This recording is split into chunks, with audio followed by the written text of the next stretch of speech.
السلام عليكم ورحمة الله تعالى وبركاته. بسم الله الرحمن الرحيم والصلاة والسلام على أشرف المرسلين وعلى آله وصحبه أجمعين أما بعد. പ്രിയമുള്ള സുഹൃത്തുക്കളെ, സമസ്തയുടെ ചരിത്രപാഠം എന്ന വിഷയത്തെ ആസ്പദമാക്കി നാം നടത്തുന്ന ക്ലാസിൻ്റെ ഭാഗമായി ഇന്ന് ആരംഭിക്കുന്നു. ഒന്ന് രണ്ട് സംശയങ്ങൾ ചിലർ ചോദിച്ചതിൻ്റെ മറുപടിയോടുകൂടിയാണ് ഇന്നത്തെ ആരംഭം. 2-3 ആളുകൾ ചോദിച്ചതാണ്, സമസ്ത ആധികാരികമായി നമുക്കാണ്, ധാർമ്മികമായും നമുക്കാണ്, പിന്നെ എന്തുകൊണ്ട് നമ്മളിങ്ങനെ 85-ാം വാർഷികം ആഘോഷിച്ചില്ല, 90-ാം വാർഷികം ആഘോഷിച്ചില്ല? ആധികാരികമായി നമുക്കാണ് എന്നതുകൊണ്ട് ഇങ്ങനെ 90-ാം വാർഷികം ആഘോഷിക്കണം എന്ന ഒരു നിയമമൊന്നുമില്ല. നാം പ്രവർത്തന ഗോതയിലാണ്, ഇപ്പോഴും കർമ്മമണ്ഡലത്തിലാണ്. ആഘോഷങ്ങളെക്കാൾ ഉപരി മറ്റ് പ്രവർത്തനങ്ങൾ ചെയ്ത് ഈ സംഘടനയെയും അതുപോലെ സംഘടന ലക്ഷ്യം വെക്കുന്ന മറ്റ് ഉദ്ദേശ ലക്ഷ്യങ്ങളെയും ജനങ്ങളിലേക്ക് എത്തിക്കാൻ എന്നും 1989 പുനഃസംഘടിപ്പിച്ചതിന് ശേഷം സമസ്ത ആലിമീങ്ങൾ മുൻനിരയിൽ തന്നെ ഉണ്ടായിട്ടുണ്ട്. ഇൻഷാ അല്ലാഹ് വിപുലമായ തോതിൽ നമുക്ക് ആഘോഷ പരിപാടി ഉണ്ടാവുകയും ചെയ്യും. അതാരെയും പേടിച്ചിട്ടൊന്നുമല്ല. കാരണം 89 രൂപീകൃതമായ SYS 60-ാം വാർഷികം എന്ന പേരിൽ കാസർഗോഡ് നടത്തിയപ്പോൾ ആരും അതിനെ ഒന്നും ചോദിക്കാനും പറയാനും പോയിട്ടില്ല, നിയമപരമായി. കാരണം അതുകൊണ്ട് വലിയ പ്രയോജനം ഇല്ല. അവിടെ നടത്തുന്നത് നിയമത്തിൽ ചെന്ന് നോക്കിയാൽ അതൊരു ആഘോഷ കമ്മിറ്റിയായിരിക്കും, ഒരാഘോഷ കമ്മിറ്റിയായിരിക്കും. ആ കമ്മിറ്റിക്ക് ആഘോഷങ്ങൾ അങ്ങനെ നടത്താം, അതാർക്കും തടയാനോ മറ്റോ ഒന്നും സാധ്യം അല്ല. അതിൻ്റെ പേരിൽ ആ ഭാഗത്തേക്കൊന്നും ആരും ചിന്തിക്കലില്ല. ഇപ്പോൾ കേരള ജംഇയ്യത്തുൽ ഉലമ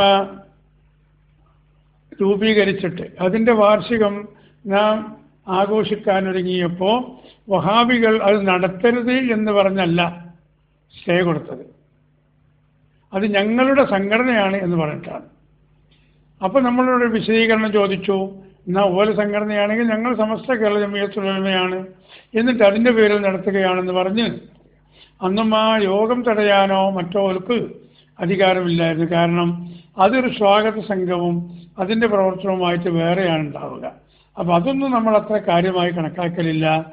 ആഘോഷം 85 കഴിഞ്ഞോ 90 കഴിഞ്ഞോ ഇനി 95 ആകുമോ എന്നൊന്നും പ്രശ്നമാക്കേണ്ടതും ഇല്ല. ഇൻഷാ അല്ലാഹ് അത് അതിൻ്റേതായിരിക്കുന്ന രൂപത്തിലും ഭാവത്തിലും നമ്മുടെ മഹാന്മാരായ നേതാക്കളായ ആലിമീങ്ങൾ സന്ദർഭത്തിനനുസരിച്ച് അതിൻ്റെ മറ്റു കാര്യങ്ങളൊക്കെ നടത്തും എന്ന് മാത്രം ഇപ്പോൾ അതിനെക്കുറിച്ച് പറയുന്നു. ഇൻഷാ അല്ലാഹ് കുറച്ച് കഴിയുമ്പോൾ വളരെ വ്യക്തമായി ഇത് എല്ലാവർക്കും മനസ്സിലാവുകയും ചെയ്യും. അതുകൊണ്ട് ആ സംശയത്തിൻ്റെ മറുപടി അവിടെ അവസാനിപ്പിക്കുന്നു. പിന്നെ മറ്റൊരാൾ ചോദിച്ചത്, ബാഫഖി തങ്ങൾ ആലിമീങ്ങളെ ബഹുമാനിക്കുന്ന ആളായിരുന്നു എന്ന് ഞാൻ പറഞ്ഞിട്ടുണ്ട്. അപ്പോൾ ഈ ബാഫഖി തങ്ങൾ വലിയ ആലിമായിരുന്നോ? ബാഫഖി തങ്ങൾ വലിയ ആലിമായിരുന്നോ? ബാഫഖി തങ്ങൾ അങ്ങനത്തെ ആലിം ആയിരുന്നില്ല. പ്രാഥമികമായിരിക്കുന്ന പഠനം മാത്രമേ ബാഫഖി തങ്ങൾ പഠിച്ചിട്ടുള്ളൂ. കിതാബ് ഓതുകയോ അല്ലെങ്കിൽ അങ്ങനെ ഒരു ദർസിൽ പോയി പഠിക്കുകയോ ബാഫഖി തങ്ങൾ ചെയ്തിട്ടില്ല. അങ്ങനെ ചെറുപ്പകാലം മുതൽ തന്നെ തൻ്റെ പിതാവ് അബ്ദുൽ ഖാദർ ബാഫഖിയോടുകൂടി കച്ചവട രംഗത്തേക്ക് ഇറങ്ങുകയും ആ കച്ചവട രംഗം പച്ചപിടിച്ചു വരികയും അങ്ങനെ ഇപ്പോഴത്തെ ശ്രീലങ്ക എന്ന് പറയപ്പെടുന്ന പഴയ ബർമ്മ സലൂൺ റംഗൂൺ എന്നൊക്കെയാണ് പഴയ അതിൻ്റെ പേര്, അവിടെ അവർ വലിയ ട്രേഡിംഗ് തുടങ്ങുകയും വലിയ കച്ചവടക്കാരായി അവിടെ ഒരുപാട് കാലം ജീവിക്കുകയും ചെയ്തിട്ടുണ്ട്. ഇപ്പോഴും ശ്രീലങ്കയിൽ ചെന്നാൽ ബാഫഖി ട്രേഡേഴ്സ് എന്ന ആ കമ്പനി ഇപ്പോഴും കാണാൻ കഴിയും. അവിടെ വംശീയ കലാപമുണ്ടായപ്പോൾ എല്ലാം വിട്ടേച്ച് അന്ന് അവർ പോരേണ്ടി വന്നതാണ്. എന്നിട്ട് പിന്നെയും കോഴിക്കോട് വലിയങ്ങാടിയിൽ വലിയ പാണ്ഡിശാല സ്ഥാപിച്ച് അവിടെ അരിക്കച്ചവടവും മറ്റുമൊക്കെ വ്യാപാരത്തിൽ ഏർപ്പെടുകയാണ് തങ്ങൾ ചെയ്തത്. അങ്ങനെ കേരളത്തിൽ വന്നതിന് ശേഷമാണ് മഹാനായ ബാഫഖി തങ്ങൾ ആലിമീങ്ങളുമായി ഏറ്റവും കൂടുതൽ അടുത്ത് ബന്ധപ്പെടാൻ തുടങ്ങിയത്. അങ്ങനെ ബന്ധപ്പെട്ടപ്പോൾ ആ ആലിമീങ്ങളെക്കാൾ കൂടുതൽ സൂക്ഷ്മത പാലിച്ച് ജീവിക്കുന്ന ആളും കൂടിയായിരുന്നു തങ്ങൾ. എല്ലാ സമയത്തും വുളുവോട് കൂടി ജീവിക്കുന്നവർ. ഒരനുഭവം ഞാൻ പറയട്ടെ. ബാഫഖി തങ്ങളുമായി ഒരു യാത്ര പോകുമ്പോൾ അനുഭവം എന്തായിരുന്നു അത്? 1966 കാലങ്ങളിൽ ഒരു മദ്രസ ഉദ്ഘാടനത്തിന് ബാഫഖി തങ്ങളുമായി പോവുകയാണ്. മഗ്‌രിബ് ബാങ്ക് കൊടുത്ത് മഗ്‌രിബ് നമസ്കാരം കഴിഞ്ഞതിന് ശേഷമാണ് പരിപാടി ആരംഭിക്കുന്നത്. പക്ഷേ പുറപ്പെടാൻ ഒരല്പം താമസിച്ചതുകൊണ്ട് ഈ ഉദ്ഘാടന പരിപാടി നടക്കുന്നതിൻ്റെ ഏകദേശം ഒരു 5-8 കിലോമീറ്റർ ഇപ്പുറത്ത് വെച്ച് മഗ്‌രിബ് ബാങ്ക് വിളിച്ച്. ആ മഗ്‌രിബ് ബാങ്ക് വിളിക്കുമ്പോൾ അവിടെ ചെറിയ ഒരു സറാമ്പിയുണ്ട്. നമ്മളെ മലപ്പുറം ജില്ലയിൽ പറഞ്ഞാൽ നിസ്കാരപ്പള്ളി എന്ന് പറയും, കണ്ണൂർ ജില്ലയിലൊക്കെ അതിന് സറാമ്പി എന്ന് പറയും. വളരെ ചെറിയ, അവിടെ ഒരു ഹൗലോ കാര്യങ്ങളൊന്നുമില്ല, ചെറിയ ഒരു കുളം, ഒരു കുഴിയാണുള്ളത്. അത് നല്ല കടുത്ത വേനൽക്കാലമായതുകൊണ്ട് അതിൻ്റെ അടിയിൽ കുറച്ച് വെള്ളമേ ഉള്ളൂ. അങ്ങനെ സ്ഥിര സൗകര്യമില്ലാത്ത ഒരു ചെറിയ നിസ്കാരപ്പള്ളി. അതിൽ കണ്ടപാട് തങ്ങൾ വണ്ടി നിർത്താൻ ആവശ്യപ്പെട്ടു. അങ്ങനെ ആവശ്യപ്പെട്ടപ്പോൾ ഞാൻ ബാക്കിലിരുന്ന് പറഞ്ഞു, തങ്ങളെ ഒരു 5 മിനിറ്റ് കൂടി ഓടിയാൽ നമുക്ക് ആ സ്ഥലത്തെത്തും. അവിടെ നല്ല സൗകര്യമുള്ള സ്ഥലമാണ്, ഒളു എടുക്കാനും നിസ്കരിക്കാനും ഒക്കെ എല്ലാ സൗകര്യവുമുണ്ട്. ഇതിങ്ങനെ ആളുകളൊന്നും വേണ്ടതുപോലെ പരിചരണം നടക്കാത്ത, എപ്പോഴെങ്കിലുമൊക്കെ ആളുകൾ കയറി നിസ്കരിക്കുന്ന ഒരു പൊടി പിടിച്ചോ കിടക്കുന്ന ഒരു പള്ളിയാണ്. അന്നത്തെ കാലം അങ്ങനെയാണ്. തങ്ങൾ വണ്ടി നിർത്താൻ ആവശ്യപ്പെട്ടു. അപ്പോൾ ബഹുമാനപ്പെട്ട തങ്ങളവറുകളും തങ്ങളുടെ ഡ്രൈവറും തങ്ങളെ കൂട്ടിക്കൊണ്ടു പോകാൻ വന്ന ഞാനും മറ്റൊരു മുത്താലിമും വണ്ടിയിലുണ്ട്. അങ്ങനെ മൊത്തം ഞങ്ങൾ 4 പേരാണുള്ളത്. അതിൽ തങ്ങൾക്ക് ഒളുവുണ്ട്, തങ്ങളുടെ ഡ്രൈവർക്കും ഒളുവുണ്ട്. കാരണം തങ്ങളുടെ ശീലം ഡ്രൈവർക്ക് അറിയാമല്ലോ. അതിൻ്റെ പേരിൽ പുറപ്പെടുമ്പോൾ തന്നെ ഒളു എടുത്തിട്ടുണ്ട്. ഞങ്ങൾക്ക് 2 പേർക്കും ഒളുവില്ല. ഏതായാലും അവിടെ ഇറങ്ങി നിങ്ങൾക്ക് ഒളുണ്ടോ എന്ന് വെച്ചില്ല, നവ്യ ഒളുത്ത് വരുന്നു. ഞങ്ങൾ കുറച്ച് പ്രയാസപ്പെട്ട ആ കുഴിയിൽ ഇറങ്ങി ഒളു എടുത്ത് വന്ന് അങ്ങനെ ബാങ്ക് വിളിച്ച് നിസ്കരിച്ച് ഒരു ചെറിയ ഔറാദ് തങ്ങൾ കഴിച്ച് വണ്ടിയിൽ കയറി ഒരല്പം ഔറാദ് കൂടി കഴിഞ്ഞ് അപ്പോഴേക്കും ഏകദേശം ആ ഉദ്ഘാടന സ്ഥലത്തെത്തുകയാണ്. അപ്പോൾ തങ്ങളിനോട് പറയുന്നു, TC നിങ്ങളെന്താ പറഞ്ഞപ്പോൾ അവിടെ ബാങ്ക് വിളിച്ചപ്പോൾ നമുക്ക് അവിടെ ചെന്ന് നിസ്കരിക്കാമെന്ന്. അത് വിരോധമൊന്നുമില്ല, പക്ഷേ മഗ്‌രിബ് ബാങ്ക് വിളിച്ചിട്ട് പിന്നെ ഒരു 5 മിനിറ്റ് കൂടി ഓടിയാൽ അല്ലെങ്കിൽ 10 മിനിറ്റ് ഓടിയാൽ നമ്മൾ ഈ ഉദ്ദേശിച്ച സ്ഥലത്തെത്തും. അപ്പോഴേക്കും നിസ്കാരം ഖളാ ആവുകയൊന്നുമില്ല. പക്ഷേ ഈ ബാങ്ക് വിളിച്ചതിന് ശേഷം അവിടെ എത്തുന്നതിന് മുമ്പ് നമ്മുടെ റൂഹെങ്ങാനും അസ്രാഈൽ അലൈഹിസ്സലാം പിടിച്ചാൽ എന്തായിരിക്കും നമ്മുടെ അവസ്ഥ? എൻ്റെ ശരീരം തന്നെ അങ്ങനെ വിറച്ചുപോയി. തങ്ങളുടെ സൂക്ഷ്മതയുടെ ഉദാഹരണം പറയുകയാണ് ഞാൻ. അവിടെ എത്തുമ്പോഴേക്ക് മരിച്ചാൽ നമ്മൾ എന്തായിരിക്കും സ്ഥിതി? നമുക്ക് ഈ മഗ്‌രിബ് നിസ്കാരം നഷ്ടപ്പെട്ടു പോയില്ലേ? അത്ര സൂക്ഷ്മത പാലിക്കുന്ന ആളായിരുന്നു. അതുപോലെ തന്നെ മറ്റൊരനുഭവം, പട്ടിക്കാട് ജാമിഅ നൂരിയ അറബിയക്ക് തറക്കല്ലിടക്കണമെന്ന് നിർവഹിക്കാൻ തീരുമാനിക്കുന്ന ഒരു യോഗം പട്ടിക്കാട് വെച്ച് ചേരുകയാണ്. പട്ടിക്കാട് എന്നുള്ള ഇന്നത്തെ പള്ളിയല്ല, ചെറിയൊരു പള്ളിയാണ്. ആ പള്ളിയിൽ വെച്ച് ആ യോഗം ചേർന്നു. അങ്ങനെ തീരുമാനിച്ചു, നമുക്കതിന് ശിലാസ്ഥാപനം നിർവഹിക്കണം. അപ്പം ഇങ്ങനെ ആലോചിച്ചു, ആര് ശിലാസ്ഥാപനം നടത്തണം? മഹാനായ ശംസുൽ ഉലമ ഖുത്ബി മുഹമ്മദ് മുസ്ലിയാർ റബ്ബറല്ലാഹു മർഖദഹും, പാനൂർ അന്ത്യവിശ്രമം കൊള്ളുന്ന ഖുത്ബി മുഹമ്മദ് മുസ്ലിയാർ, അതുപോലെ ശംസുൽ ഉലമ EK അബൂബക്കർ മുസ്ലിയാർ തുടങ്ങിയ അഗ്രഗണ്യരായ പണ്ഡിത സാരഥികളുണ്ട്. മഹാനായ മർഹൂം ബാഫഖി തങ്ങളും മർഹൂം പൂക്കോയ തങ്ങളും തുടങ്ങിയ മഹാന്മാരായ സാദാത്യങ്ങളുമുണ്ട്. അങ്ങനെ തീയതി നിശ്ചയിച്ച് ആര് ശിലാസ്ഥാപനം നടത്തണമെന്നാണ് ചർച്ച. അങ്ങനെ ആര് എന്നുള്ളത് എല്ലാവരും പരസ്പരം അങ്ങോട്ടും ഇങ്ങോട്ടും നോക്കുമ്പോൾ മഹാനായ ബാഫഖി തങ്ങൾ ഡിമാൻഡ് വെച്ചു. പ്രായപൂർത്തിയായതിനു ശേഷം, അഥവാ ഒരു 15 വയസ്സിന് ശേഷം സുബഹി നിസ്കാരം ഖള ആക്കാത്തവർ തറക്കല്ലിടുക. ഇന്ന ആളിടുക, ഇന്ന പണ്ഡിതനിടുക, ഇന്ന സയ്യിദിടുക എന്നൊന്നല്ല പറഞ്ഞത്. പ്രായപൂർത്തി ആയതിനു ശേഷം സുബഹി നിസ്കാരം ഖള ആകാത്ത ആരാണോ ഈ കൂട്ടത്തിൽ അവർ തറക്കല്ലിടുക. അപ്പൊ എല്ലാവരും ഒരു മിനിറ്റ് മിണ്ടാണ്ടിരുന്നു അല്ലേ? ആലിമീങ്ങൾ, നിസ്വാർത്ഥരായിരിക്കുന്ന ആലിമീങ്ങൾ വലിയ പണ്ഡിതന്മാരാണ്. പക്ഷേ ഏതെങ്കിലും ഒരു സമയത്തൊക്കെ അങ്ങനെ ഖളാ വരൽ ചിലപ്പോൾ സ്വാഭാവികമായി ഉണ്ടാകാതെ അങ്ങനെ ഉണ്ടായവരും ഉണ്ട്. അതുകൊണ്ട് എല്ലാവരും ഉണ്ടാണ്ടിരുന്നപ്പോൾ രണ്ട് പേർ മാത്രമാണ് ആ സദസ്സിൽ പ്രായപൂർത്തിയായതിനു ശേഷം സുബഹി നിസ്കാരം ഖളാ ആകാത്തത്. അതൊന്ന് മഹാനായ മർഹൂം ശംസുൽ ഉലമ ഖുത്ബി മുഹമ്മദ് മുസ്ലിയാർ പാനൂർ മഹാർവാട്, രണ്ടാമതൊന്ന് വാഫഖി തങ്ങൾ. അങ്ങനെ തീരുമാനിച്ചു ഇവർ രണ്ടുപേരും ചേർന്ന് തറക്കല്ലിടുക. അങ്ങനെ ഖുത്ബി മുഹമ്മദ് മുസ്ലിയാർ പിന്നെ നിർദ്ദേശിച്ചു മഹാനായ ഒരു സയ്യിദിനെ കൊണ്ടാവട്ടെ. അങ്ങനെ മഹാനായ വാഫഖി തങ്ങളാണ് അവിടെ തറക്കല്ലിടൽ നിർവഹിച്ചത്. അവിടെ മുസ്ലിം ലീഗിന്റെ പ്രസിഡന്റ് എന്ന പദവി ഉപയോഗിച്ചുകൊണ്ടായിരുന്നില്ല. തങ്ങളെന്ന് മുസ്ലിം ലീഗിന്റെ, കേരള സ്റ്റേറ്റ് മുസ്ലിം ലീഗിന്റെ പ്രസിഡന്റാണ്.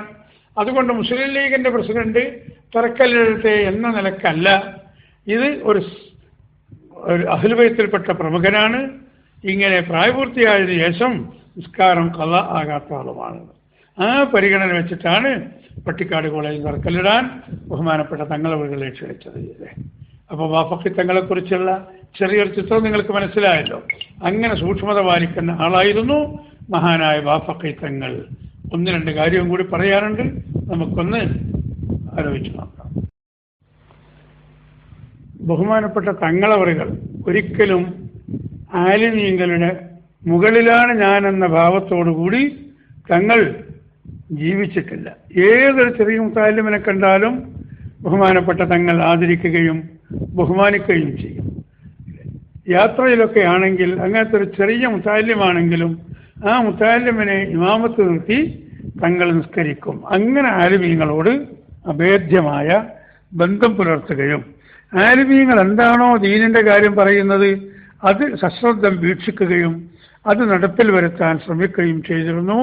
അതിന്റെ ഫലമാണല്ലോ MES-മായി വിട്ടുനിൽക്കണമെന്ന് പറഞ്ഞപ്പോൾ ബഹുമാനപ്പെട്ട വാഫഖി തങ്ങൾ തന്റെ രാഷ്ട്രീയ പാർട്ടിയായ മുസ്ലിം ലീഗിന്റെ സ്റ്റേറ്റ് കൗൺസിൽ വിളിച്ചു ചേർത്ത് അവിടെ വെച്ച് സധൈര്യം അത് പ്രഖ്യാപിക്കുകയും മഹാനായ വാഫഖി തങ്ങൾ അതിൽ നിന്ന് വിട്ടുനിൽക്കുകയും വാഫഖി തങ്ങൾക്ക് വേണ്ടി വഹാബികളും മൗദൂദികളും ഒക്കെ ആയ ലീഗിന്റെ നേതാക്കൾ അതിൽ നിന്ന് രാജിവെക്കേണ്ടി വന്നതും തങ്ങളുടെ ദീനീ നിഷ്ഠ ഒന്നുകൊണ്ട് മാത്രമായിരുന്നു. പിന്നെ വാഫഖി തങ്ങൾ ഇങ്ങനെ നൂരിശാ തരീഖത്തുമായി ബന്ധപ്പെട്ടിരുന്നു എന്നാണ് വേറെ ചിലരുടെ സംശയം. അങ്ങനെയാണ് ചിലർ ചോദിച്ചത്. വാഫഖി തങ്ങൾക്ക് അങ്ങനത്തെ ഒരു തരീഖത്തുമായി ബന്ധമില്ല. വാഫഖി തങ്ങൾ പറയൽ അന്ന് തന്നെ ഈ നൂരിശയുടെ തരീഖത്തും മറ്റുമൊക്കെ ഇവിടെ ഇങ്ങനെ കൊടുമ്പിരിക്കൊണ്ട് ചർച്ച വന്നപ്പോൾ വാഫഖി തങ്ങൾ മറ്റുള്ളവരോട് പറഞ്ഞത് നമ്മളൊക്കെ സാധാരണക്കാരാണ്, നമ്മളൊന്നും ഒരു തരീഖത്ത് കൈവശം വെക്കാൻ അർഹതയുള്ളവരല്ല, അതുകൊണ്ട് ആലിമീങ്ങളുടെ കൽപ്പന സ്വീകരിച്ച് നമുക്കങ്ങനെ മുന്നോട്ട് പോകാം, അതാണ് നമ്മുടെ തരീഖത്ത്. അതായിരുന്നു വാഫഖി തങ്ങളുടെ നിലപാട്.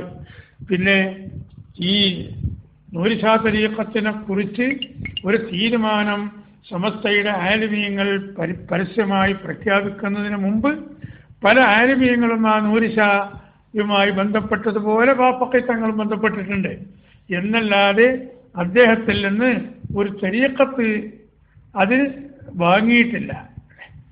നൂരിശ ഇങ്ങനെ പരസ്യമായി കൊടുക്കലായിരുന്നു. പലയിടത്തും ഇങ്ങനെ തരീഖത്ത് കച്ചവടമായിരുന്നു. ഒരു കുറേ ആളുകളെ വിളിച്ചു ചേർക്കും, ഒരു പൊതുസമ്മേളനം വെക്കും, എന്നിട്ട് മൂപ്പര് സ്റ്റേജിലിരിക്കും, എന്നിട്ടിങ്ങനെ തരീഖത്ത് വിതരണമായിരുന്നു. അത് തന്നെ ഈ തരീഖത്തിനും ശരീഅത്തിനും ഒക്കെ എതിരാണ്. അങ്ങനെ ഒരു തരീഖത്ത് കച്ചവടമില്ല, വിതരണമില്ല. തരീഖത്ത് ഒരാൾക്ക് അതിൻ്റെ ആ അനുഷ്ഠാനമുറകൾ കൊടുക്കണമെങ്കിൽ നിരവധി പരീക്ഷണങ്ങൾ ഈ ഷെയ്ഖ് നടത്തി അതിന് പറ്റുന്ന ആളാണെന്ന് ബോധ്യമായാലാണ് അദ്ദേഹത്തിനുള്ള പദവി അംഗീകരിച്ചു കൊടുക്കുക. അല്ലാതെ ഒരു സമ്മേളനം വെച്ച് ഒരു പച്ചത്തളികെട്ടും കെട്ടി അല്ലെങ്കിൽ ഒരു ജുബ്ബയിട്ടും കെട്ടി ചെല്ലുന്ന ആളുകൾക്ക് മുഴുവനും ഇതിൻ്റെ ആൾ തന്നെയാണ്, അനക്കും തന്നു അല്ലേ. സാധാരണഗതിയിൽ ഹദ്ദാദി അല്ലാനോ അല്ലെങ്കിൽ ഏതെങ്കിലും ഒരു 2 വരി അടങ്ങുന്ന സ്വലാത്ത് ചെല്ലാനോ അല്ലെങ്കിൽ ഏതെങ്കിലും ഒരു ദിക്ർ ചെല്ലാനോ ഒരു പണ്ഡിതൻ പറഞ്ഞു കൊടുക്കുന്നത് പോലെയല്ല ഈ തരീഖത്ത് എന്നുള്ളത്. അത് ശരീഅത്ത് വേണ്ടതുപോലെ പഠിച്ച് അതിനെക്കുറിച്ച് അവഗാഹം നേടി എന്നിട്ട് ആ നിഷ്ഠ മുഴുവനും പാലിച്ച് അല്ലേ മഹാനായ മുഹദ്ദീൻ ശൈഖ് തങ്ങളൊക്കെ നിലവേറും തൊഴുതുവാലെ 40 ചാണ്ടോളം സുബഹി തൊഴുതോറയിലെ എന്ന് പറഞ്ഞാൽ ഇശാസ്കാരം കഴിഞ്ഞ് സുബഹി വലിയ വിവാദത്തിലായി കുത്തരുന്ന കാലഘട്ടമുണ്ട്. അങ്ങനെ കഠിനാധ്വാനം ചെയ്ത് കണക്കില്ലാതെ വിവാദത്ത് ചെയ്ത് ശരീഅത്തിന്റെ മുഴുവൻ കാര്യങ്ങളും പരിപൂർണമായി പാലിച്ച് റെഡിയായി വന്ന ആളാണെന്ന് ബോധ്യമുള്ള ആളുകൾക്കാണ് ഈ അധികാരം കൊടുക്കുന്നത്. അതുകൊണ്ടാണല്ലോ എൻ്റെ മുരീദാരും നരകത്തിയിലില്ലെന്ന് നരകത്തെ കാക്കും മലക്ക് പറഞ്ഞോവറേ. അതൊരിക്കലും ഓവറല്ല. മുഹീദ്ദീൻ ശൈഖ് തങ്ങളുടെ മുരീദ് എന്ന് പറഞ്ഞാൽ അത് നാം ഈ കാണുന്നത് പോലെ ഏതെങ്കിലും റാത്തീബ് ചെല്ലുന്നവരോ അതല്ലെങ്കിൽ എപ്പോഴെങ്കിലും നിസ്കരിക്കുന്നവരോ അല്ലെങ്കിൽ ദീനിച്ച പാലിക്കാത്തവരോ എന്നിട്ട് പച്ച തലീക്കെട്ടും കെട്ടിവന്ന് അല്ലെങ്കിൽ ഒരു വാലുള്ള തലീക്കെട്ടും കെട്ടിവന്ന് ഞാൻ മുഹീദ്ദീൻ ശൈഖിന്റെ മുരീദാണെന്ന് പറയുന്ന ആളുകളല്ല. മുഹീദ്ദീൻ ശൈഖ് റളിയല്ലാഹു അൻഹു പറഞ്ഞതുപോലെ ഞാൻ ജീവിച്ചതുപോലെ ജീവിക്കാൻ ആര് തയ്യാറാകുന്നോ അവരാണ് എൻ്റെ മുരീദ്, അവരെ മുരീദായിട്ട് കൂട്ടുള്ളൂ. അല്ലാത്തതൊക്കെ ഇപ്പോൾ മുരീദ് പറഞ്ഞവർക്ക് നടക്കാം. ഇപ്പോൾ 25 പൈസ നമ്മുടെ നാട്ടിൽ നാണയമാണ്. ഞാൻ ഗൾഫ് നിർത്തി വന്നപ്പോൾ കുറച്ചു കാലം ഇവിടെ കച്ചവടം ചെയ്തു നാട്ടിൽ. പിന്നെ ആളില്ലാത്തതിൻ്റെ പേരിൽ അത് ഞാൻ ഒഴിവാക്കിയതാണ്. അന്ന് കച്ചവടം ചെയ്തിരുന്ന കാലത്തുള്ള 25 പൈസൻ്റെ അടുത്ത് ഏകദേശം ഒരു 100-300 റുപ്യ ഉള്ളത് ഇപ്പോഴും കൈവശമുണ്ട്. പക്ഷേ അതിൻ്റെ വാല്യൂ നഷ്ടപ്പെട്ടു പോയി. സംഗതി പൈസയാണ്, അത് മറ്റുള്ളതിൻ്റെ കൂട്ടത്തിൽ ഇപ്പോൾ അത് അംഗീകരിക്കപ്പെടുകയില്ല. അതുപോലെ ആളായിട്ട് കാര്യമല്ല, എവിടെയെങ്കിലും റാത്തീബ് നടത്തിയിട്ട് കാര്യമല്ല, അല്ലെങ്കിൽ ഞാനിങ്ങനെ മുഹീദ്ദീൻ ശൈഖിന്റെ ആണ്ട് നടത്തുവാനായിട്ട് കാര്യമല്ല. മുഹീദ്ദീൻ ശൈഖ് വിഭാവനം ചെയ്ത ആ ആത്മീയ ചിട്ട അത് പാലിച്ച് ജീവിക്കുന്ന ആളുകളെ യഥാർത്ഥ മുരീദാവുകയുള്ളൂ. അപ്പം അതുകൊണ്ട് ഈ തരീഖത്ത് കച്ചവടം ഞാൻ സാന്ദർഭികമായി പറയട്ടെ, ആരെങ്കിലും നടത്തുന്നുവെങ്കിൽ അവിടെ അങ്ങനെയുണ്ട് ഇങ്ങനെയുണ്ട് എന്ന് പറഞ്ഞിട്ട് അതിൻ്റെ വയ്യാൽ ആരും ഓടിപ്പോകണ്ട. അത് സാധാരണക്കാർക്ക് അതൊരിക്കലും വഹിക്കാൻ അത് സാധിക്കുകയുമില്ല. തരീഖത്ത് എല്ലാവർക്കും ഉൾക്കൊള്ളാൻ കഴിയുന്നതുമല്ല. സാധുവായിരിക്കുന്ന ഞാനടക്കം ഇപ്പോഴും ഒരു തരീഖത്തിന് മശായിഖന്മാർ എന്നിട്ടും ഒന്നും വാങ്ങാത്തവനാണ്. കാരണം ഞാനൊക്കെ ഒരു സാധാരണക്കാരനാണ് അതിൻ്റെ പേരിൽ. പിന്നെ നമുക്കുള്ള തരീഖത്ത് ഏതാണ്? റസൂലുള്ളാഹി സ്വല്ലല്ലാഹു അലൈഹി വസല്ലം തങ്ങളുടെ പേരിൽ ഒഴിവുള്ള സമയത്തൊക്കെ സ്വലാത്ത് ചെല്ലുക, അതന്നെ നമ്മളെ തരീഖത്ത്. സാധാരണക്കാരെ ശ്രദ്ധിച്ചാൽ മതി. അപ്പം അതുകൊണ്ട് ബാഫഖി തങ്ങളും അങ്ങനെയുള്ള ഒരു തരീഖത്തിൻ്റെ ആളായിരുന്നില്ല. 100% തരീഖത്തിനോട് തീരെ ബന്ധമുള്ള ആളുമായിരുന്നില്ല. നേരത്തെ കാലത്തെ കുറച്ചൊക്കെ ബന്ധപ്പെട്ടിരുന്നു, സംസാരിച്ചിരുന്നു എന്നതല്ലാതെ മറ്റൊരു ബന്ധവും ഉണ്ടായിട്ടില്ല എന്നുകൂടി അറിയിക്കുന്നു. ഇനി ഇൻഷാ അല്ലാഹ് നമുക്ക് മറ്റു കാര്യങ്ങൾ ചർച്ച ചെയ്യാം. പിന്നെ വേറെ ഒരാൾ ചോദിച്ചൊരു സംശയം മറ്റൊന്നായിരുന്നു. ബഹുമാനപ്പെട്ട മർഹൂം ശംസുൽ ഉലമാ കെ അബൂബക്കർ മുസ്ലിയാർ രാഷ്ട്രീയക്കാർക്ക് താക്കീത് നൽകിയത് 978 പുളിക്കലിൽ ചേർന്ന സമ്മേളനത്തിലായിരുന്നോ? ഞാൻ ആ കാര്യം അവരുടെ 60ാം വാർഷികത്തിൻ്റെ കാര്യം പറഞ്ഞപ്പോൾ അത് പറഞ്ഞിരുന്നു. പക്ഷേ ചിലർ നമ്മൾ ഈ പറയുന്ന ക്ലാസ്സുകളൊന്നും വേണ്ടതുപോലെ ശ്രദ്ധിക്കുന്നില്ലേ എന്നും ഒരു സംശയമുണ്ട്. നിങ്ങൾ ഈ പറയുന്നത് ശ്രദ്ധിച്ച് കേൾക്കണം, അതിൽ ഓരോ വരികളും മനസ്സിലാക്കണം. നമ്മളിത് ഒരു കടമ നിർവഹിക്കാൻ വേണ്ടി ചെയ്യുന്നതല്ല. യാഥാർത്ഥ്യം മനസ്സിലാക്കി അതനുസരിച്ച് നമുക്ക് സുന്നത്ത് ജമാഅത്തിൻ്റെ അണികളിലായി മുന്നോട്ട് പോകണം. അപ്പോൾ ഈ സുന്നത്ത് ജമാഅത്തിന് ഡ്യൂപ്ലിക്കറ്റായി മറ്റൊരു കക്ഷി പ്രവർത്തിക്കുമ്പോൾ ഏതാണ് ശരി ഏതാണ് തെറ്റ് എന്ന് മനസ്സിലാകാതെ ആരെങ്കിലും നട്ടം തിരിയുന്നുവെങ്കിൽ അവർക്ക് കാര്യം ബോധ്യപ്പെടാൻ വേണ്ടിയാണ് നമ്മൾ ഈ ചർച്ചകൾ നടത്തുന്നത്. അതല്ലാതെ മറ്റേതെങ്കിലും ഒരു ലക്ഷ്യത്തിന് വേണ്ടിയല്ല, ഒരു ഉദ്ദേശവുമില്ല. മറ്റേതെങ്കിലും ആലിമീങ്ങളെ തരം താഴ്ത്തലോ അല്ലെങ്കിൽ മറ്റാരെയെങ്കിലും അപഹസിക്കലോ പരിഹസിക്കലോ ഒന്നും ഇതിൻ്റെ പിന്നിലുള്ളതല്ല. യാഥാർത്ഥ്യം ജനങ്ങളെ മുന്നിൽ വെക്കുന്നു. അപ്പോൾ ഒരു ചക്ക മുറിക്കുമ്പോൾ ചിലപ്പോൾ ചെറിയ കുരുവിന് പരിക്ക് പറ്റും. അങ്ങനെ ചിലപ്പോൾ ചില ആളുകളെ പരാമർശിക്കേണ്ടി വരും. അതും യാഥാർത്ഥ്യത്തിനെതിരായി, ഹക്കിനെതിരായി അള്ളാഹുവിന്റെ തൗഫീഖ് കൊണ്ട് ഒരു വാക്കും നിങ്ങളോട് ഞാൻ പറഞ്ഞിട്ടില്ലെന്ന പരിപൂർണ ബോധ്യം എനിക്കുണ്ടെന്നുള്ള ആ നിശ്ചയദാർഢ്യത്തോടുകൂടി ഞാൻ സംസാരിക്കുന്നത്. അപ്പോൾ ആ സംശയം ചോദിച്ച സയ്യിദിനോടും ഇനി അതുപോലെ മറ്റാർക്കെങ്കിലും സംശയമുള്ളവരുണ്ടെങ്കിൽ അവരോടും കൂടി പറയട്ടെ. അത് ഈ ശംസുൽ ഉലമ രാഷ്ട്രീയക്കാരെ നിയന്ത്രിച്ചുകൊണ്ട് സംസാരിച്ചത് അത് 985 ഫെബ്രുവരി 3, 4, 5 തീയതികളിൽ കോഴിക്കോട് വെച്ച് ചേർന്ന 60ാം വാർഷിക സമ്മേളനത്തിലായിരുന്നു. മറ്റ് വഹാബികൾക്ക് എങ്ങനെ രാഷ്ട്രീയക്കാരെ കുപ്പായം ഞങ്ങളെ കൊണ്ട് ഇടിയിക്കരുത്. പിന്നെ ഒരു മണ്ഡലത്തിൽ 2 സ്ഥാനാർത്ഥികളുണ്ട്, ഒന്ന് പുത്തൻവാദിയാണ്, വഹാബിയോ മൗദൂദിയോ അതുപോലെയുള്ള ഏതോ ഒരു മുബ്തദിയാണ്. അതിനെതിരെ മത്സരിക്കുന്നത് ഒരു RSSകാരനാണെങ്കിൽ ഞങ്ങൾ RSSകാരന് വോട്ട് ചെയ്യും. അത് പറഞ്ഞതാണ് പുളിക്കലിൽ വെച്ച് പറഞ്ഞത്. അത് 978 പിന്നീട് ഒരു 6-7 കൊല്ലം കൂടി കഴിഞ്ഞതിന് ശേഷമാണ് മഹാനായ മർഹൂം ശംസുൽ ഉലമ രാഷ്ട്രീയക്കാരെ കൊള്ള തിരിഞ്ഞ് നിങ്ങൾ ഞങ്ങളെ പരിഗണിച്ചില്ലെങ്കിൽ ഞങ്ങൾ നിങ്ങളെ പരിഗണിക്കും, ഞങ്ങൾക്കിവിടെ ജീവിക്കാൻ അവകാശമുണ്ട്, സുന്നത്ത് ജമാഅത്ത് ഇവിടെ പ്രചരിപ്പിക്കാൻ അവകാശമുണ്ട്, അതിന് തടയിടാൻ വരുന്ന ഏത് രാഷ്ട്രീയക്കാരനാണെങ്കിലും അവർക്കെതിരെ ഞങ്ങൾ ശക്തമായ നിലപാട് സ്വീകരിക്കും എന്ന് പറഞ്ഞിട്ടാണ് തൻ്റെ ചൂണ്ടുവിരലിങ്ങനെ അല്പം മേൽപോട്ട് പൊന്തിച്ചപ്പോൾ ഈ ചൂണ്ടുവിരലിൻ്റെ ആ സ്പ്രിങ്ങിൻ്റെ ആക്ഷൻ പോലെ ശംസുൽ ഉലമയുടെ മുന്നിലുണ്ടായിരുന്ന ജനലക്ഷങ്ങൾ ഒന്നായി എഴുന്നേറ്റ് നിൽക്കുന്നു. എന്നിട്ട് 2 മിനിറ്റ് അവരോട് അഭിസംബോധന ചെയ്തതിന് ശേഷം ബഹുമാനപ്പെട്ട ശംസുൽ ഉലമ ഈ ചൂണ്ടുവിരലിങ്ങനെ താഴ്ത്തിക്കൊണ്ടുവന്നപ്പോൾ ആളുകൾ മുഴുവനും അവിടെ അച്ചടക്കത്തോടെ ഇരിക്കുകയും ചെയ്തു. എന്നിട്ടൊന്നുകൂടി ശംസുൽ ഉലമ രാഷ്ട്രീയക്കാരെ ഉപദേശിച്ചു, കണ്ടോ, ഈ അച്ചടക്കവും അനുസരണവും ഇവിടെ സുന്നികൾക്ക് മാത്രമാണുള്ളത്.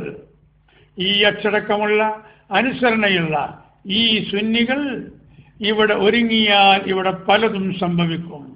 അതുകൊണ്ട് രാഷ്ട്രീയക്കാരെ, ഈ സുന്നികളെ നിങ്ങൾക്ക് അവഗണിക്കാൻ സാധ്യമല്ല. ഇവരവഗണിച്ചുകൊണ്ട് നിങ്ങൾക്ക് മുന്നോട്ട് പോകാൻ കഴിയില്ല. ഇത് ഞങ്ങൾ ഒരു ഉഗ്ര താക്കീതായിക്കൊണ്ട് നിങ്ങൾ ശ്രദ്ധയിൽപ്പെടുത്തുന്നു. ഒരു ചൂണ്ടുവിരൽ അല്ലേ, ആ ചൂണ്ടുവിരലിൻ്റെ ആ ശക്തി ഇൻഷാ അല്ലാഹ് നാളെ നമുക്ക് ചില ശുഭ വാർത്തകൾ കിട്ടുമ്പോൾ നമുക്കത് മനസ്സിലാക്കാൻ കഴിയുമെന്ന് ഒറ്റ വാക്കിൽ സാന്ദർഭികമായി ഞാൻ നിങ്ങളെ ശ്രദ്ധയിൽപ്പെടുത്തുന്നു. കാരണം നമ്മൾ ആക്രമിക്കുകയും നമ്മളെ എല്ലാ നിലക്കും ബുദ്ധിമുട്ടിക്കുകയും ചെയ്തത് മാരകായുധങ്ങളും അതുപോലുള്ള സാധനങ്ങളൊക്കെ ഉപയോഗപ്പെടുത്തിയിട്ടാണ്. എങ്കിൽ അവരോട് നാം മധുരമായി പകരം വീട്ടുന്നത് ശംസുൽ ഉലമ അന്ന് ഉയർത്തിയ ആ ചൂണ്ടുവിരൽ, ആ ശംസുൽ ഉലമ ഉയർത്തിയ ചൂണ്ടുവിരലനുസരിച്ച് എണീച്ചു നിന്നവർ, ആ എണീച്ചു നിന്നവർക്കൊക്കെ ചൂണ്ടുവിരലുണ്ട്. ആ ചൂണ്ടുവിരൽ കൊണ്ടാണ് നാം അതിന് പ്രതികാരം ചെയ്യുന്നത്. എങ്ങനെ? ചൂണ്ടുവിരൽ കൊണ്ട് ചെറിയൊരമർത്തൽ, ആരെയും വേദനിപ്പിക്കല്ല, ആരെ പള്ളക്ക് കുത്തുന്നില്ല, കണ്ണിനും കുത്തുന്നില്ല.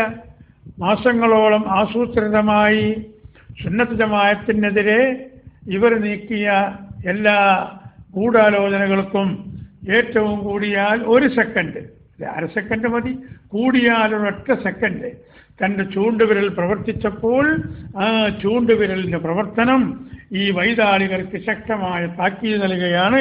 അള്ളാഹു തൗഫീഖ് ചെയ്തിട്ട് നാളെ ഇൻഷാ അല്ലാഹ് ബാക്കി നമുക്ക് നാളെ ഉച്ചയ്ക്ക് ശേഷം നമുക്ക് വിശദീകരിച്ച് പറയുകയും ചെയ്യാം. അള്ളാഹു സുബ്ഹാനഹു വ തആല ഹഖിന്റെ മാർഗത്തിൽ ജീവിക്കുവാനും അതനുസരിച്ച് പ്രവർത്തിക്കുവാനും നമുക്ക് അള്ളാഹു തൗഫീഖ് നൽകുമാറാകട്ടെ. നമുക്ക് ഈ കാപട്യമുള്ള സുന്നികളെക്കുറിച്ച് നമുക്കൊരു പരിശോധന നടത്താം.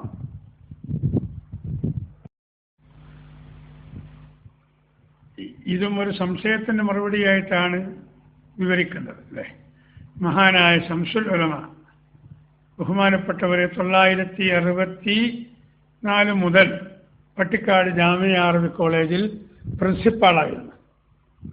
ആ കോളേജിൽ നിന്ന് ശംസുൽ ഉലമയെ എന്തിന് പുറത്താക്കി എന്നാണ് ചോദിച്ചത്.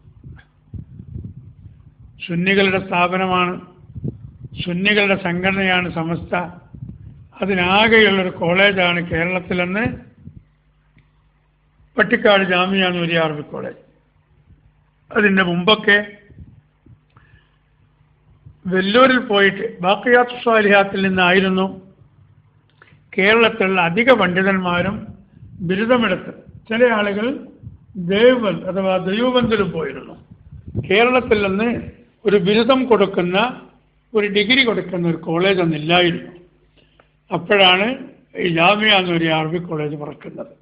ആ ജാമിയ നൂരിയ അറബി കോളേജിലെ പ്രിൻസിപ്പാളായിരുന്നു ബഹുമാനപ്പെട്ട ശംസുൽ ഉലമാ ഇ.കെ. അബൂബക്കർ മുസ്ലിയാർ.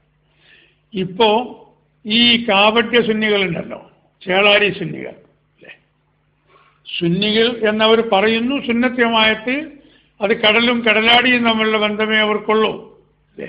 അതുകൊണ്ടാണല്ലോ കോയക്കുട്ടി മുസ്ലിയാർ മരിച്ചപ്പോൾ ഈ വഹാബിൻ്റെ നേതാക്കൾ വന്നപ്പോൾ അവരെ പൂവിട്ട് പൂജിച്ച് സ്വീകരിച്ചിരുത്തിയത്, അവരോടുകൂടെ പുഞ്ചിരിച്ചിരുന്നത്, അവരോട് കുശലം പറഞ്ഞ് അവരെ സന്തോഷിപ്പിച്ചത്. അതൊന്നും സുന്നത്ത് ജമാഅത്തിൻ്റെ യഥാർത്ഥ അവകാശികൾക്ക് യോജിച്ചതല്ല. പക്ഷേ ഇവർക്ക് സുന്നത്ത് ജമാഅത്ത് പ്രശ്നമല്ലാത്തത് കൊണ്ട് ഈ ഇമിറ്റേഷൻ സുന്നികളാകുന്ന ചേളാരി സുന്നികൾ അതിനൊക്കെ ഒരുമ്പെടുന്നു. അതുകൊണ്ടാണ് അവരെ കാപട്യ സുന്നികൾ എന്ന് ഞാൻ പറയുന്നത്. അവർ മഹാനായ ശംസുൽ ഉലമ 100% അവർക്ക് എതിരായിരുന്നു. ഈ സുന്നികൾക്ക് ഈ നയം ഇത് വളരെ വ്യക്തമായി കണ്ടത് 89 ശേഷമെന്നേ ഉള്ളൂ. അതിന് മുമ്പ് തന്നെ ഇവരിതൊക്കെ നടപ്പാക്കാൻ ശ്രമിച്ചിരുന്നു.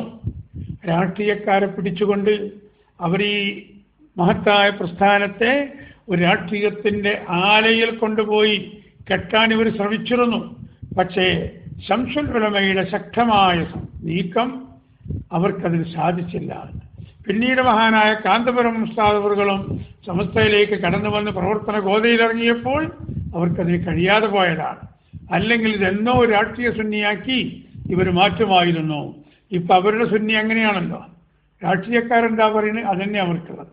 അതിൻ്റെ അപ്പുറം മറ്റവർക്കൊന്നും തീരുമാനമില്ല. അത് നിരവധി നാം അതിന് ഉദാഹരണം പറഞ്ഞതാണ്, നമ്മൾ നേരിട്ട് കണ്ടതും കേട്ടതുമാണ്. അതുകൊണ്ട് ഞാൻ ആ ഭാഗം പ്രതിപാദിക്കുന്നില്ല. അപ്പം അങ്ങനെ ശംസുൽ ഉലമ അവിടെ പ്രിൻസിപ്പാളായ മഹാനായ ബാഫഖി തങ്ങൾ കോളേജിൻ്റെ പ്രസിഡൻ്റായിരുന്നു.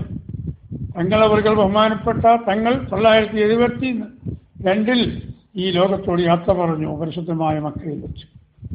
അതിനുശേഷം അതിൻ്റെ പ്രസിഡന്റ് ബഹുമാനപ്പെട്ട പാണക്കാട് PMSA പൂക്കോയ തങ്ങളവர்களായിരുന്നു.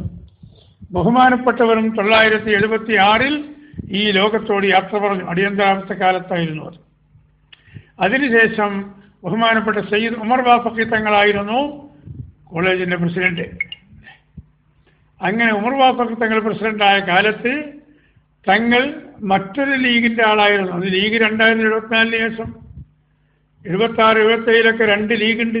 അപ്പോൾ മറ്റൊരു ലീഗിൻ്റെ നേതാവാണ് ബാഫഖി തങ്ങൾ. യൂണിയൻ ലീഗിൻ്റെ നേതാവാണ് ശിഹാബ് തങ്ങൾ. ഈ ശിഹാബ് തങ്ങളടക്കമുള്ള രാഷ്ട്രീയ നേതാക്കളൊക്കെ ഒരുമിച്ചുകൂടി മറ്റേ ലീഗിൻ്റെ 4-5 നേതാക്കളെ പിടിച്ച് ജയിലിലിട്ടു.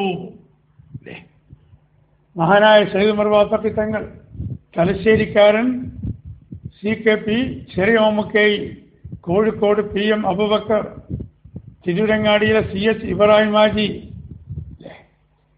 ഇങ്ങനെയുള്ള ലീഗിൻ്റെ സമുന്നതരായ കുറേ ആളുകളെ ഈ അടിയന്തരാവസ്ഥയുടെ മറവിൽ യൂണിയൻ ലീഗുകാർ സ്വാധീനം ചെലുത്തി കണ്ണൂർ സെൻട്രൽ ജയിലിൽ അയച്ചു. ഇവരെന്തെങ്കിലും തെറ്റ് ചെയ്തിട്ടാണോ? ഇവരെന്തെങ്കിലും അക്രമം ചെയ്തിട്ടോ അക്രമത്തിന് ആഹ്വാനം ചെയ്തിട്ടോ അല്ല. രാഷ്ട്രീയ എതിരാളികളെ ഒതുക്കുക എന്ന ലീഗിൻ്റെ അന്നത്തെ രാഷ്ട്രീയ ഏറ്റവും വലിയ ദുർനയം, ശരിയായൊരു നയമല്ലത്. തങ്ങൾ എതിരാളികളെ എങ്ങനെയെങ്കിലും അടിച്ചമർത്തുക എന്നുള്ളത് ശരിയായൊരു നയമല്ല. പക്ഷേ ഈ വിമത ലീഗ് ഇവിടെ പരാജയപ്പെട്ടു പോകണം. അതിനിവിടെ സമുന്നതരായ നേതാക്കളെ ജയിലിലടച്ചാൽ അണികൾ ക്ഷീണിച്ചു പോകും. അതിനുവേണ്ടി മറ്റ് രാഷ്ട്രീയക്കാർ സമ്മർദ്ദം ചെലുത്തി ഈ നേതാക്കളെ പിടിച്ച് ജയിലിലടച്ചു. ആ ജയിലിലടച്ചപ്പോൾ ബഹുമാനപ്പെട്ട സയ്യിദ് ഉമർ ബാഫഖി തങ്ങൾ കോളേജിൻ്റെ പ്രസിഡന്റ് എന്നുള്ള നിലയ്ക്ക് ജയിലിലായപ്പോൾ കോളേജിൻ്റെ യോഗം ഇവർ ചേർന്നു. അതിലും യൂണിയൻ ലീഗിൻ്റെ ആൾക്കാരാണുള്ളത് തോന്നെ. അപ്പോൾ ദൈനംദിന പ്രവർത്തനങ്ങൾക്ക് തടസ്സമാണെന്ന് പറഞ്ഞ് സയ്യിദ് ഉമർ ബാഫഖി തങ്ങളെ ഈ പ്രസിഡന്റ് സ്ഥാനത്തുനിന്ന് ഒരു പിരിച്ചുവിട്ടു. ഇതൊന്നും ഒരു ചെറുപ്പക്കാരായ പലരും അറിയാത്ത കാര്യമായിരിക്കും. സയ്യിദ് ഉമർ ബാഫഖി തങ്ങൾ സമുന്നതരായ നേതാവല്ലേ, തങ്ങളല്ലേ. കൊണ്ടോട്ടിയിൽ നിന്നും താനൂരിൽ നിന്നുമൊക്കെ ജയിച്ച ലീഗിന്റെ MLA ആയിരുന്നില്ലേ? ബാഫഖി തങ്ങളുടെ സഹോദരി പുത്രനല്ലേ? ബാഫഖി തങ്ങളുടെ മകളെ വിവാഹം കഴിച്ച ആളല്ലേ? ശിഹാബ് തങ്ങളും ബാഫഖി തങ്ങളുടെ മകളെ തന്നെയായിരുന്നു വിവാഹം കഴിച്ചത്.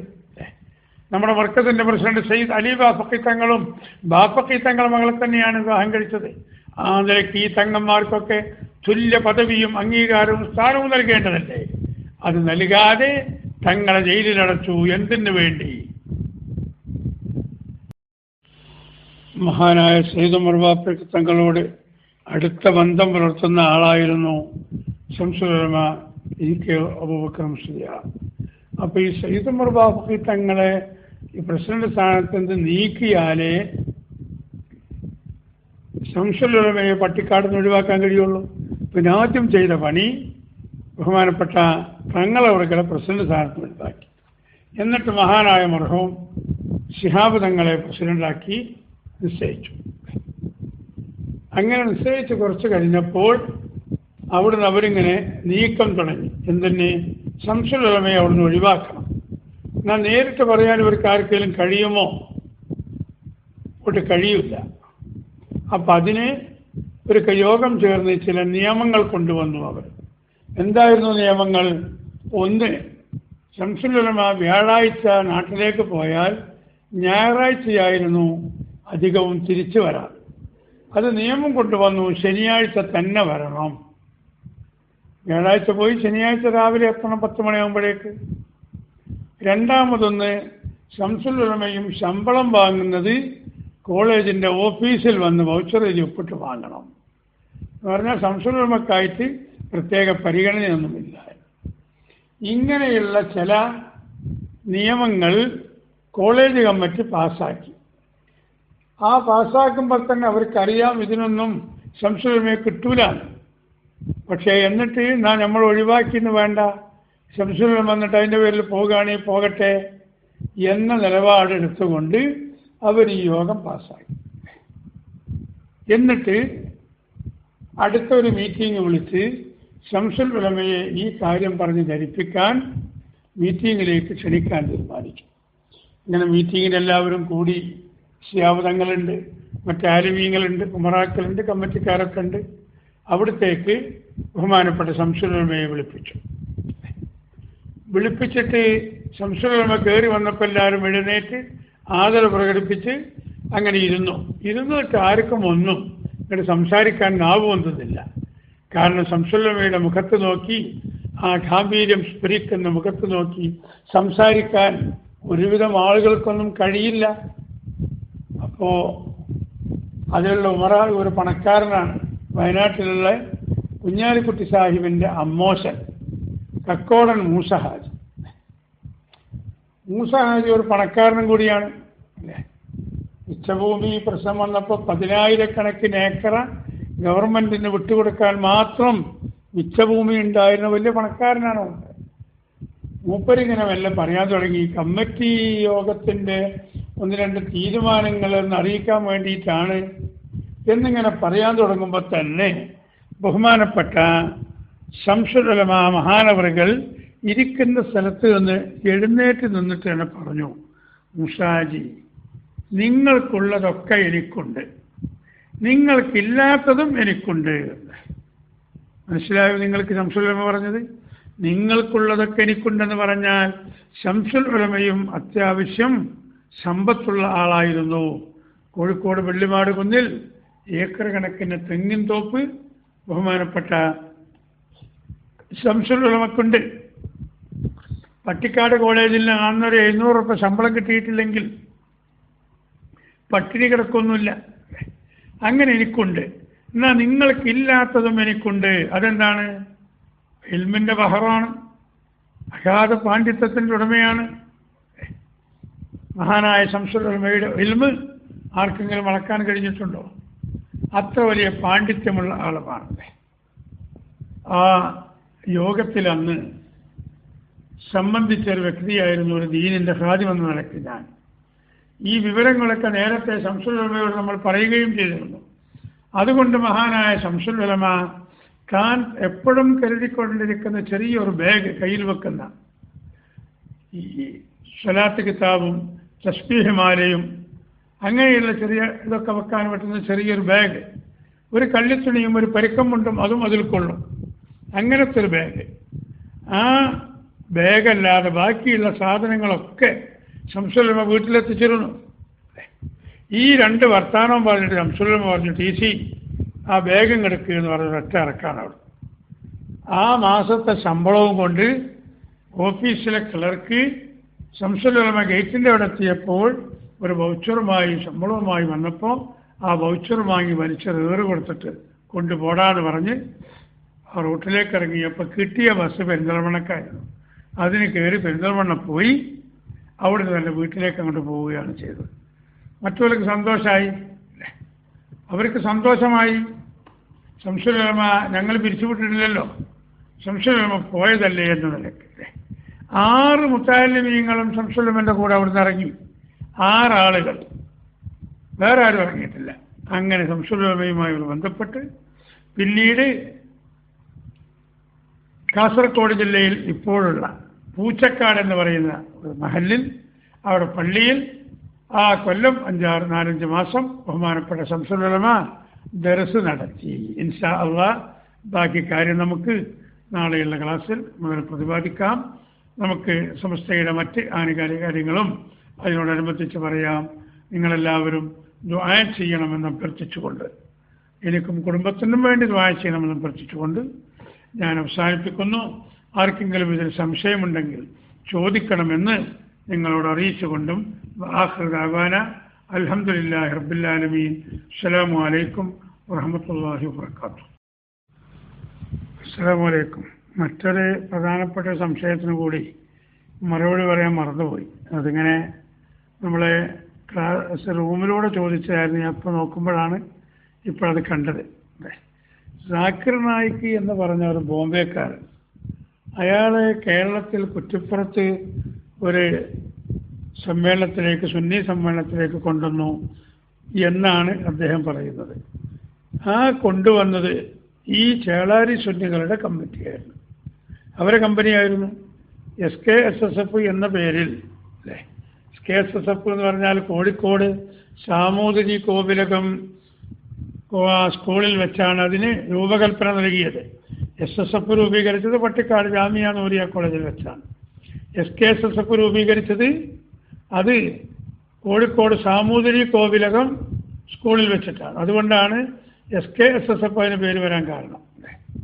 SK എന്ന് പറഞ്ഞാൽ സാമൂതിരി കോവിലകം, പിന്നെ ബാക്കി ഒരു SSF കടമെടുത്തതുമാണ്. അവരൊരു പരിപാടി നടത്തിയിട്ടാണ് ഈ സാക്കിർ നായിക്ക് എന്നവനെ കൊണ്ടുവന്നതും സുന്നി സമ്മേളനം എന്ന പേരിലാണ് നടത്തിയത്. എന്നിട്ട് അതിൽ പെണ്ണുങ്ങൾ പള്ളിയിൽ പോകണമെന്നുള്ള കാര്യങ്ങളൊക്കെ പ്രസംഗിച്ചതും അങ്ങനെ ഇവർ വെട്ടിലായതും അതെല്ലാവർക്കും അറിയുന്ന കാര്യമാണ്. അതുകൊണ്ട് ആ കൊണ്ടുവന്നത് യഥാർത്ഥ സുന്നി സമ്മേളനമല്ല, അത് ചേളാരി കമ്പനിയുടെ സമ്മേളനമായിരുന്നു. അതിലേക്കാണ് കൊണ്ടുവന്നത് എന്ന് എല്ലാവരെയും അറിയിക്കുന്നു. അസ്സലാമു അലൈക്കും വറഹ്മത്തുള്ളാഹി.